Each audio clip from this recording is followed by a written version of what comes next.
कांग्रेस नेता विजय वडेट्टीवार ने मीडिया से बातचीत के दौरान सरकार और उप मुख्यमंत्री अजित पवार पर तीखा हमला बोला।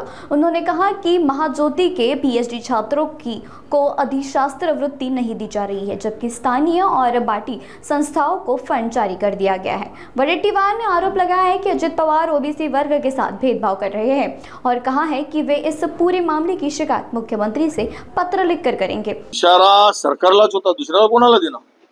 ज्या पद्धतीनं ठाण्यामध्ये एक उपमुख्यमंत्री बसून आहेत, पुण्यामध्ये दुसरे उपमुख्यमंत्री बसून आहेत आणि मुंबईच्या मध्ये मंत्रालयामध्ये 6व्या माळ्यावर मुख्यमंत्री बसले आहेत।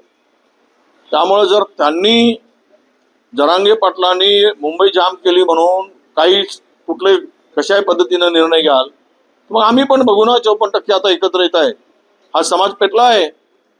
तुम्हाला 10% 15% आवरता आलं नाही, तुम्ही या 54% कसं आवरणार? त्यामुळे आम्हाला मजबुरीनं तो निर्णय घ्यावा लागेल। हा इशारा आहे आणि सत्यामध्ये आम्ही लवकरच करूनही दाखवू जर जी रद्द झाला नाही तर। ज्या पद्धतीनं निवडणूक आयोगांची बेईमानी चालली आहे, मतदार याद्यामधला घोळ आहे, पारदर्शकता राहिली नाही आणि अशासाठी जर सर्वपक्षीय मंडळी आम्ही भेटत असू तर गैर काय? राज ठाकरे काही महाराष्ट्राच्या बाहेरचे आहेत असं नाही, त्यांचाही पक्ष आहे आणि राहिला तुमच्या मनातलं जे काही असेल आघाडीचा वगैरे ते पुढे ठरेल। ते काय अद्याप अजून काही संपलेला नाही, विषय संपलेला नाही। आम्ही सगळे बसून महाविकास आघाडीचे लोक बसून निर्णय घेऊ आणि कोणी जर येत असेल सोबत तर त्यामध्ये हायकमांडला कानावर घातलं जाईल आणि हायकमांडची तयारी असेल त्यांच्याशी चर्चा करून तो निर्णय आम्ही घेऊ। म्हटलं विषय संपला नाही, मनसेला महाविकास आघाडीत गेल्याचा याचा अर्थ असा होता की विषय सुरू झाला, स्कोप आहे त्याला घेण्यात, हायकमांडने चर्चा करून। बघा, स्कोप म्हणण्यापेक्षा त्यांची तयारी काय आहे ते काँग्रेसमध्ये असलेल्या महाविकास आघाडीमध्ये येत आहेत की उद्धवजी बरोबर जात आहेत, हे त्यांच्या मनात काय आहे ते कळलं पाहिजे ना।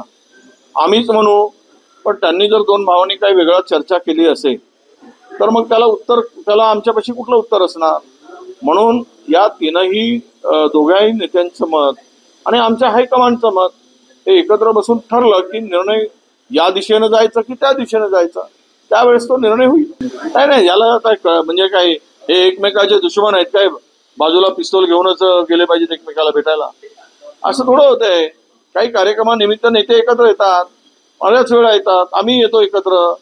त्यामुळे याचा अर्थ काही चुकीचा लावण्याला मला योग्य वाटत नाही। भेटू शकतात, काही कार्यक्रमानिमित्त एकत्र येऊ शकतात, ते काही पक्षीय कार्यक्रम नाही, तो पक्षाचा कार्यक्रम नाही।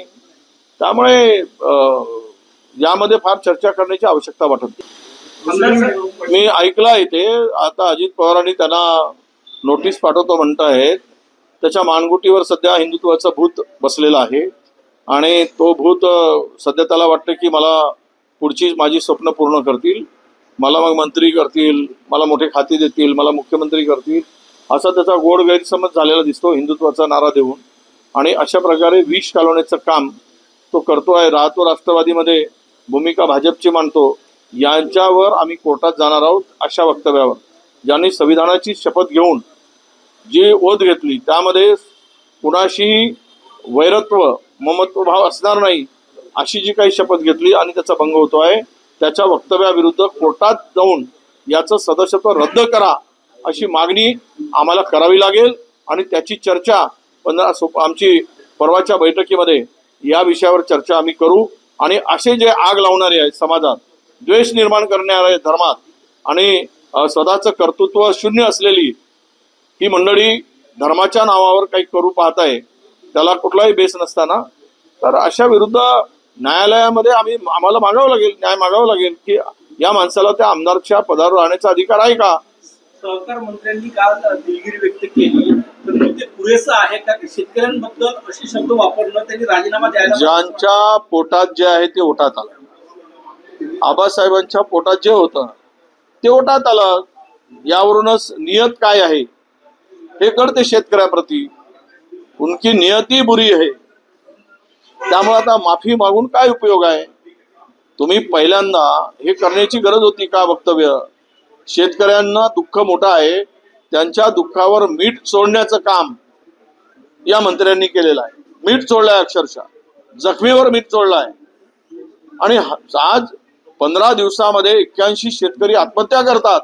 याची लाज वाटत नाही या मंत्र्याला? थोडी शरम वाटत नाही आपण काय बोलतो आहोत?